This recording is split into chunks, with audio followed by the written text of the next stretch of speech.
ஆண்டவருக்குள் பிரியமான சகோதர சகோதரிகளே, தவக்காலத்துல நம்ம பயணித்துக் கொண்டிருக்கிறோம். தவக்காலத்துல 3 முக்கியமான காரியங்கள நம்ம பின்பற்றுறோம். ஒன்று ஜெபம், அதற்கப்புறம் தர்மம், 3வதாக தவம். இந்த தவம் ஒரு சில பேர் என்ன செய்வாங்க அப்படின்னா 40 நாட்கள் என்ன செய்வாங்க, தண்ணி கூட குடிக்காம, சாப்பிட கூட எந்த விதமான உணவு எடுக்காம தவம் இருக்கக்கூடிய ஒரு நிலை. எப்போதுமே ஆண்டுடைய சன்னிதானத்தில் அமர்ந்து ஜெபம் செய்யக்கூடிய ஒரு மனநிலையை கொண்ட பிள்ளைகள். இது ஒரு சாரார். இது விவிலியத்த பார்க்குறோம். மோயிசன் இப்படித்தான் ஜெபம் பண்றாரு. விடுதலை பயண புத்தகம் அதிகாரம் 34ல இறைவார்த்தை 28ல 10 கட்டளைகளை பெறுவதற்கு முன்பதாக அவர் என்ன பண்றாரு, 40 நாட்கள் அவர் தண்ணி கூட குடிக்கல. தண்ணி, உணவு எதுவுமே எடுத்துக்கொள்ளவே இல்ல. அதற்கப்புறம் ஒரு சிலர் என்ன பண்ணுவோம் அப்படின்னா, வாரத்துக்கு ஒரு நாளுங்க வெள்ளிக்கிழமை.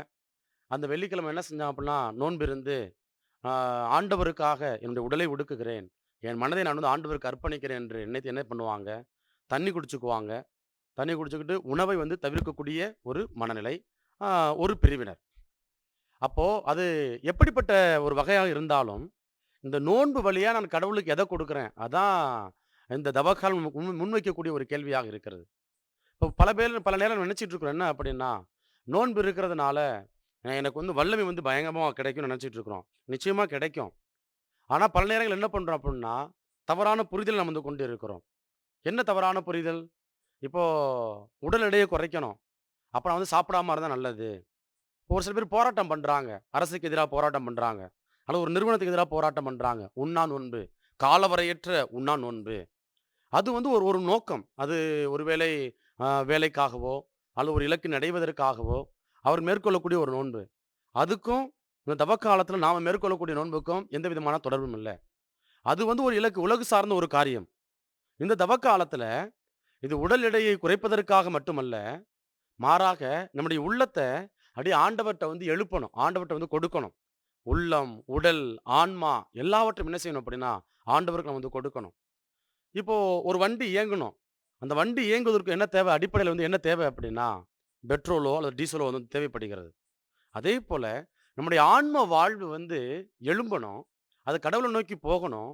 அப்ப நமக்கு என்ன அந்த எரிபொருள் தேவைப்படுது அப்படின்னா, இந்த நோன்பு. அறிவியலாளர்கள் சொல்றாங்க, நோன்பு இருக்கிறப்ப உடல் அதாவது ஒரு ஒரு வண்டி ரிப்பேர் ஆகுது. அத என்ன செய்றோம், மெக்கானிக்கிட்ட கொண்டு போறோம். அந்த மெக்கானிக் பழுது பார்க்கிறார், சரி செய்றார். அதேபோல இந்த உடல்ல தேவையற்ற காரியங்கள் இருக்கிறது.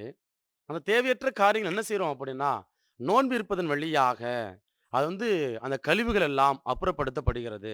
இந்த அறிவியலாளர்கள் அவங்க ரொம்ப அறிவியல் பூர்வமா ஆய்வின்படி என்ன செய்றாங்க அப்படின்னா, நமக்கு இது உணர்த்துறாங்க. அப்ப அதே போல இந்த நம்முடைய உடல் இருக்கு இல்லையா? இந்த உடல தூய்மைப்படுத்துறதுக்கு, இந்த உள்ளத்த தூய்மைப்படுத்துறதுக்கு, நம்முடைய ஆன்மாவ கடவுள நோக்கி எழுப்புதற்கு, ஒரு சிறந்த எரிபொருள் அது என்ன அப்படின்னா, அது நோன்பு. ஆகவே இந்த தவக்காலத்துல கடவுள் நமக்கு தன்னுடைய வாழ்வு கொடுத்திருக்கிறாரு. தன்னுடைய ரத்தத்த கொடுத்திருக்கிறாரு.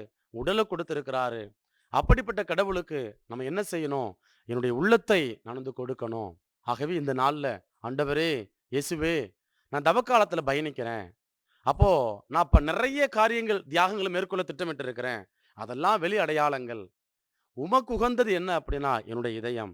என் இதயத்தை தூயதாக, அப்பழுக்கற்றதாக அர்ப்பணிக்க நான் முயற்சிக்கின்றேன்.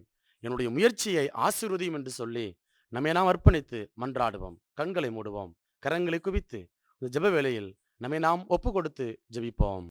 அன்பின் பரலோக பிதாவே, இதோ எங்களுடைய வாழ்வை உம்மை நோக்கி எழுப்புவதற்காக இந்த தவக்காலத்தை நீர் எங்களுக்கு ஏற்படுத்தி கொடுத்திருக்கிறீர்.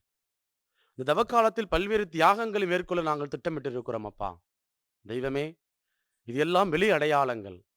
உமக்குகந்தது எங்களுடைய உள்ளம், என்னுடைய இதயம். ஆகவே என்னுடைய இதயத்தை நாங்கள் உமக்கு காணிக்கையாக அர்ப்பணிக்கிறோம் ஆண்டவரே.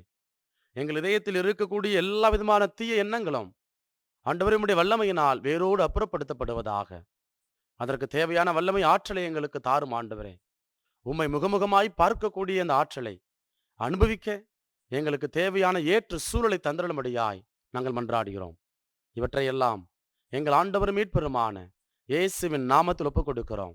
எங்கள் ஜெபம் கேளும் நல்ல தகப்பனே. ஆமேன்.